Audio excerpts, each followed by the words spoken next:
lo que es desarrollar nuestra creatividad mediante trabajos de imagen corporativa o diseño de folletos.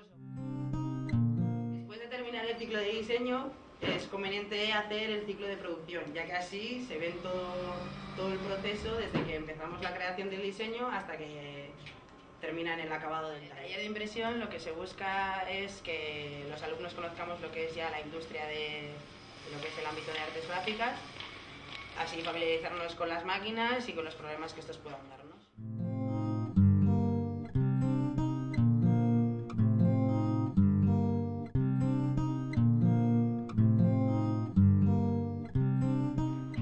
Y para terminar el ciclo se realizan las prácticas durante 3 meses en una empresa, que puede ser aquí o en el extranjero.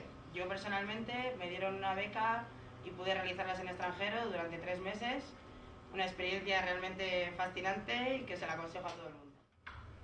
Bueno, definitivamente la opción de los ciclos es muy aconsejable, puesto que en 2 años has terminado el ciclo, tienes ya experiencia en una empresa durante 3 meses, así que ya estás preparado para el mundo laboral.